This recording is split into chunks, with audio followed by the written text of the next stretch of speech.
Last video में हमने बात की थी प्रकृति, पुरुष और सांख्य दर्शन के तत्व की। अभी तक जो वीडियोस बने हैं, अब बात करते हैं कि पुरुष और प्रकृति। कभी कभी क्वेश्चन आता है कि पुरुष और प्रकृति में क्या अंतर है, या ये भी हो सकता है जैसा आप इसमें लिखा देख रहे हैं कि भेद ज्ञान क्या है।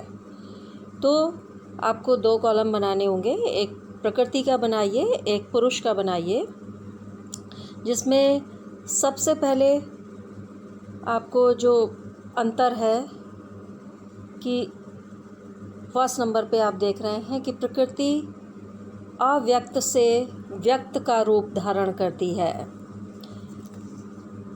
और पुरुष अव्यक्त है।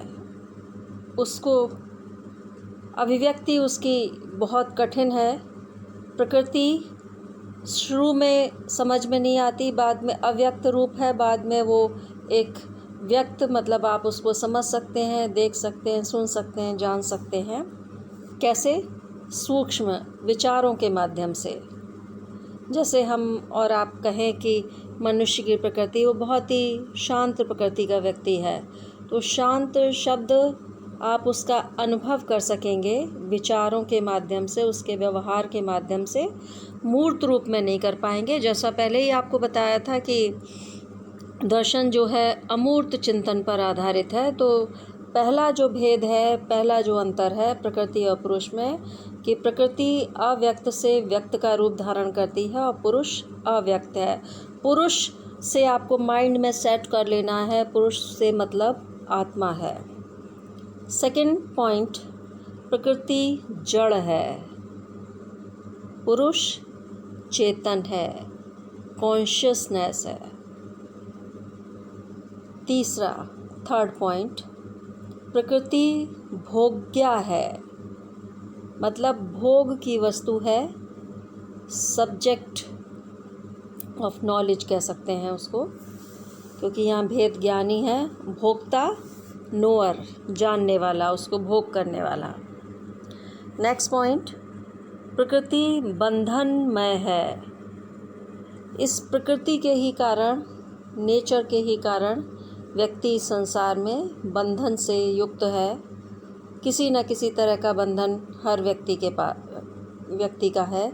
इस संसार में जितनी भी चीज़ें आपको दिखाई देती हैं, सजीव और निर्जीव, सभी बंधन से युक्त हैं। हमारी आत्मा अर्थात पुरुष सांख्य दर्शन की भाषा में बंधन मुक्त है, सभी तरह के बंधनों से मुक्त है, चाहे वो आपके शारीरिक हों, सामाजिक हों, राजनीतिक हों, दार्शनिक हों, आध्यात्मिक हों, कोई भी बंधन वहाँ पर नहीं है। प्रकृति सभी बंधनों से युक्त है। नेक्स्ट पॉइंट, प्रकृति देश काल के अंतर्गत आती है और पुरुष देश काल से परे है।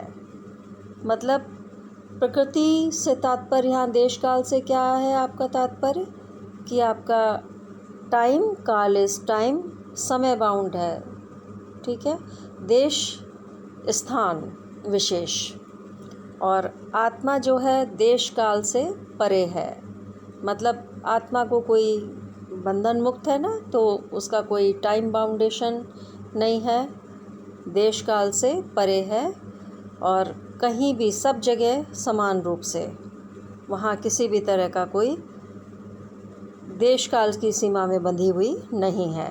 नेक्स्ट पॉइंट, प्रकृति अविद्या है और पुरुष प्रकाश पुंज है। एक तेज स्वरूप प्रकाश पुंज माना जाता है आत्मा को, क्योंकि कहा जाता है व्यक्ति को जब ज्ञान की प्राप्ति होती है तो उसका प्रकाश पुंज अर्थात आत्मा उसकी दिव्य स्वरूप धारण कर लेती है, जागृत रहती है।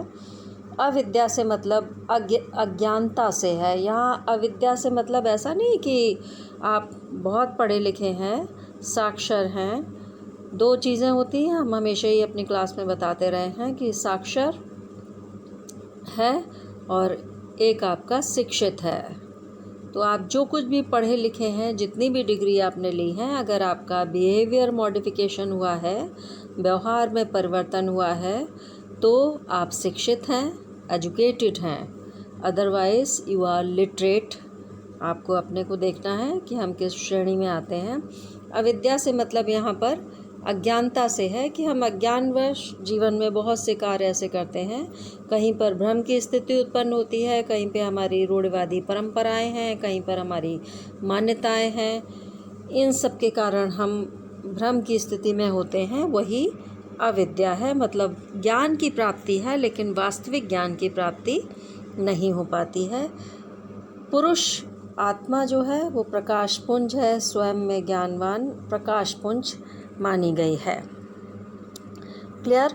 तो ये जब आपका क्वेश्चन आएगा कि पुरुष और प्रकृति में अंतर क्या है, भेद ज्ञान क्या है, तो इस तरह से हो सकता है कि आपका जो ऑब्जेक्टिव्स आएँ तो ऑब्जेक्टिव्स में पूछ लिया जाएगा प्रकृति जड़ है, दे दिया जड़, चेतन, अव्यक्त, भोक्ता, तो इसका मतलब प्रकृति क्या हो गई, जड़ है। तो इस तरह से आपको इनको एक बार रिवाइज आप फिर कर लेंगे।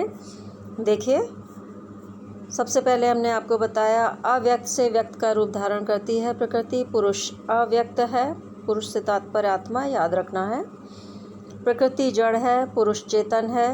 प्रकृति भोग्य है, भोग्य की वस्तु है, और भोग करने वाला कौन है, पुरुष है।